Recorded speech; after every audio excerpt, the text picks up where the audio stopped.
Hola, buenas tardes. Bienvenidos y bienvenidas nuevamente. Vamos a ir avanzando con esta unidad 2.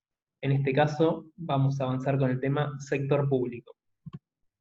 Habíamos comenzado esta unidad planteando el flujo circular de ingreso. Habíamos dicho que este esquema es un esquema extremadamente simplificado y que responde a la corriente del pensamiento neoclásica, ya que podemos ver que solo se representa la esfera del mercado, es decir, no vemos las clases sociales que están por detrás, no vemos el proceso productivo que se desarrolla y tampoco vemos lo que está por detrás de la esfera mercantil o que sostiene esta esfera mercantil que tiene que ver con el trabajo no remunerado, con la economía del cuidado, de la que nos habla la economía feminista. En este esquema solo vemos el mercado. Y la semana pasada, con el video de Gustavo García Zanotti, incorporamos el sector monetario y financiero a esta unidad 2. Este sector se puede apreciar agregándolo de esta manera al esquema del flujo circular. Eh, la comunidad ahorra y canaliza su ahorro a través del sector monetario y financiero, y las unidades productoras lo reciben en forma de préstamos. Asimismo, estas unidades productoras devuelven estos préstamos y vuelven a la comunidad en forma de interés. Así agregamos de manera muy simplificada también el sector monetario y financiero. Pero aún nos quedan dos sectores por fuera de este esquema que no estamos visualizando. Estamos hablando del sector público y el sector externo. En este caso, vamos a avanzar, como dijimos, con el sector público.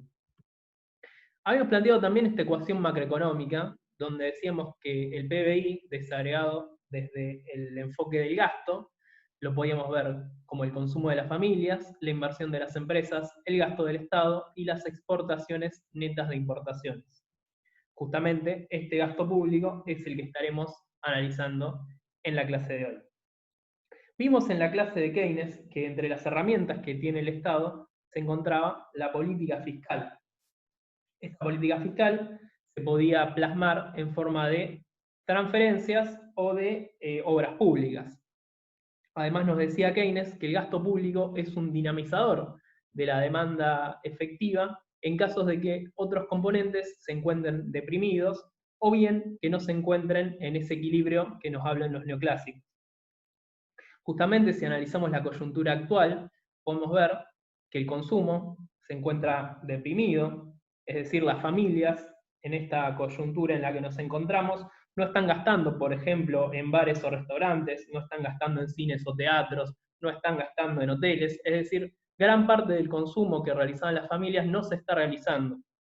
Por otro lado, vemos que la inversión de las empresas, bueno, podemos analizarla dependiendo de qué sector estemos hablando. Seguramente las empresas, la industria farmacéutica, tal vez pueda estar realizando inversiones en este contexto, pero posiblemente, difícilmente encontremos un cine que esté ampliando sus salas o comprando una pantalla nueva, y aquellas industrias que no están teniendo producción difícilmente estén invirtiendo algo. Entonces, en este contexto aparece el gasto público y Keynes nos decía que ante una depresión de los otros componentes, la política fiscal debería ser expansiva. Y eso lo podemos ver un poco en algunas cuestiones, en algunas políticas que está tomando el gobierno. Por ejemplo, si hablamos de transferencias, podemos mencionar como ejemplo el ingreso familiar de emergencia. Esto es una política fiscal de transferencia que está realizando el Estado. Lo mismo podemos hablar de una resolución que salió la semana pasada, que habla de que el Estado se hará cargo del 50% del salario de trabajadores de empresas que se hayan visto afectadas por la crisis. Aquí tenemos otro ejemplo de política fiscal expansiva. Y si hablamos de inversiones, de gastos de inversión que realiza el Estado, podemos mencionar todos los gastos de inversión médica que pueda estar realizando en este momento, todo el equipamiento médico que se pueda estar adquiriendo, y la construcción, tal vez, llegado el caso, de algún hospital. Estos son todos ejemplos de política fiscal que podemos apreciar en esta coyuntura específica. Pero la contracara de este gasto público, la contracara de esta política fiscal, tiene que ver con otro elemento que es la recaudación. No me voy a detener mucho en esto, solo mencionarles que hay distintas clasificaciones de los recursos que puede recaudar el Estado o que puede ingresar al Estado. Por un lado tenemos los originarios, que tienen que ver con recursos patrimoniales del Estado, o ingresos que se realizan a partir de diversos tipos de actividades productivas que pueda realizar el Estado o las empresas públicas, y recursos derivados. Los recursos derivados provienen de las contribuciones que hace la comunidad. Y nos vamos a enfocar en los recursos derivados y nos vamos a enfocar puntualmente en los tributos. Decíamos entonces, los tributos tienen que ver con la recaudación del Estado y estamos hablando puntualmente de un recurso derivado, ¿no? Viene de la contribución de la comunidad realizada al sector público. Entre los tributos podemos encontrar los impuestos. Estos impuestos, asimismo, los podemos clasificar en directos o indirectos. ¿Cuál es la diferencia? Bueno, un impuesto directo está asociado a una persona física o jurídica justamente de una manera directa. Un impuesto indirecto no está asociado a una persona física o jurídica, sino que grava características o manifestaciones indirectas de la riqueza de una persona, como puede ser el consumo, como puede ser la producción, como pueden ser transacciones. Vamos a analizarlo mejor con un ejemplo. Pensemos en el impuesto de mayor recaudación que tiene el Estado Nacional Argentino. Estamos hablando del impuesto al valor agregado. El impuesto al valor agregado grava el consumo. Es decir, cuando nosotros vamos al supermercado, por ejemplo, y compramos un producto, ahí, en ese momento en que compramos el producto, pagamos el impuesto al valor agregado. Es un impuesto que nos cobran por consumir.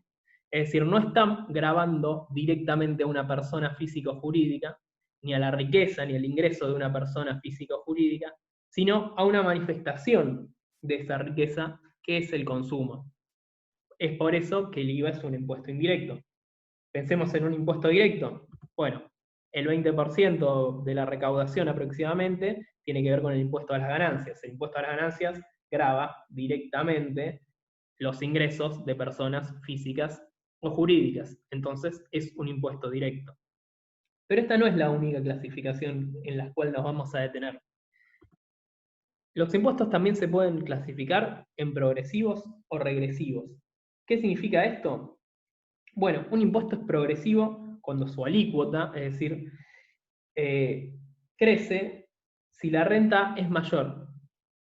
Y un impuesto es regresivo si se reduce la alícuota al aumentar la base sobre la cual se aplica el tributo. Nuevamente pensémoslo con estos ejemplos. Pensemos en el IVA.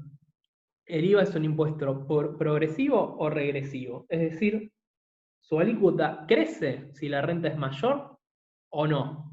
Bueno, pensemos en los gastos de consumo entonces. Pensemos en los gastos de consumo de los hogares. Una familia que, por ejemplo, esté cerca de la línea de pobreza, posiblemente gaste la mayor parte de su ingreso en gastos de consumo, es decir, probablemente gaste la mayor parte de su ingreso en alimentos y bebidas. Entonces, estamos diciendo que esta familia, que tiene un ingreso que es menor a la línea de pobreza, a la canasta básica total, esta familia gasta la mayor proporción, un gran porcentaje de su ingreso en gastos de consumo y por ende paga IVA por casi la totalidad de sus ingresos. Vamos a poner un ejemplo numérico para no perdernos tanto. Una familia tiene un ingreso, supongamos, de 15.000 pesos por mes, que es el ingreso familiar de emergencia. Si una familia le ingresan 15.000 pesos en un mes, muy probablemente gaste esos 15.000 pesos totalmente en gastos de consumo.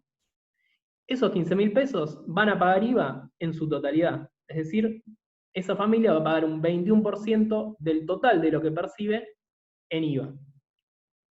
Pensemos en otra familia, una familia que tiene un ingreso de 200.000 pesos por mes.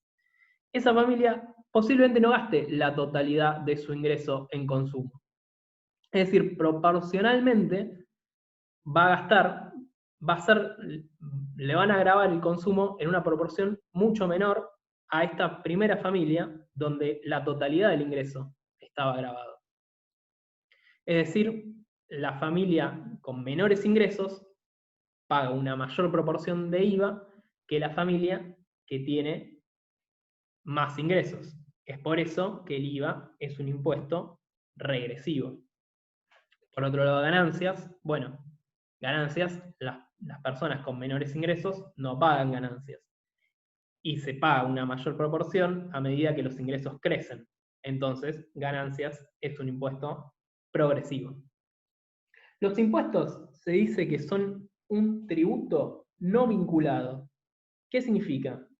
Que no hay una contraprestación directa por parte del Estado por pagar un impuesto. Es decir, el Estado recauda impuestos y puede gastar en todo lo que mencionamos anteriormente. Puede hacer transferencias a las familias, puede hacer obras públicas, puede pagarle el sueldo a funcionarios públicos. Es decir, no sabemos exactamente en qué gasta el Estado lo que nosotros pagamos en impuestos. Y es porque es un tributo no vinculado, no tiene una relación directa entre un gasto y la recaudación.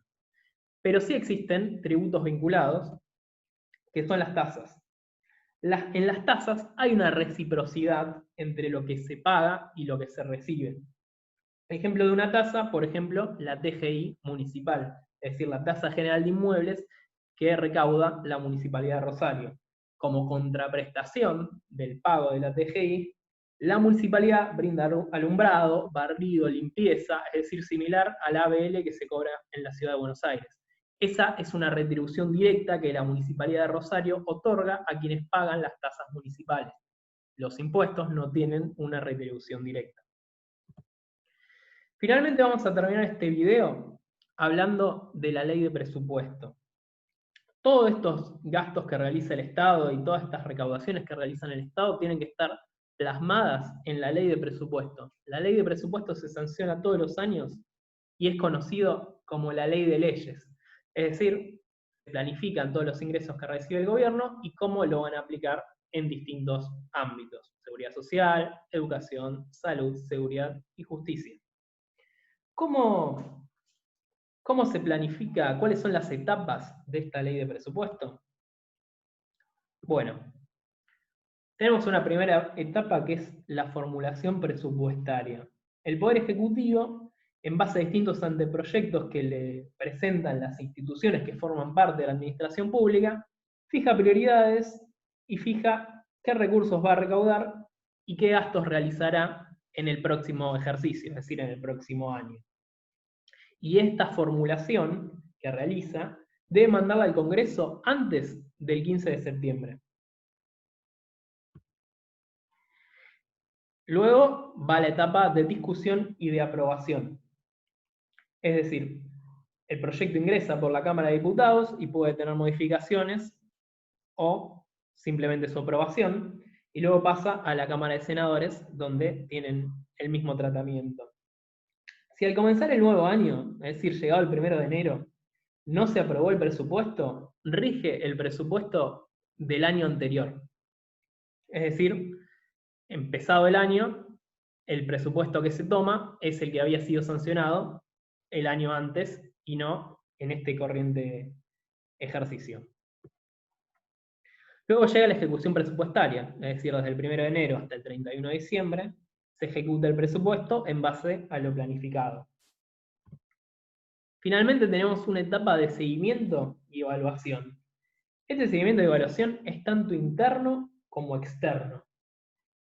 Internamente, el organismo encargado es la Sindicatura General de la Nación y lo realiza este seguimiento y evaluación de manera concomitante. Es decir, mientras se está ejecutando el presupuesto, mientras estamos entre el 1 de enero y el 31 de diciembre, la Sindicatura General de la Nación hace un seguimiento y evaluación del presupuesto. Y finalizado el ejercicio, se efectiviza la cuenta de inversión, que es un informe que detalla toda la gestión del gobierno en el año. Es decir, cómo recaudó, cómo gastó, qué obras hizo.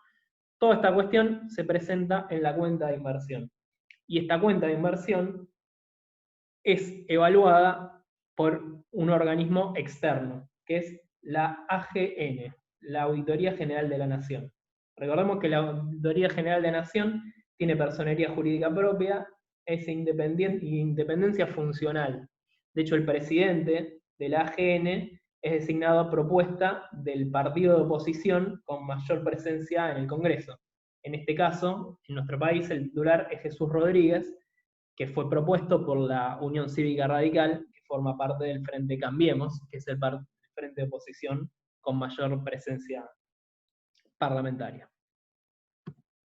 Bueno, la bibliografía para este recorrido que hicimos del sector público es Rosenberg, capítulo 9. Espero que puedan leerlo. Cualquier duda, estamos a disposición.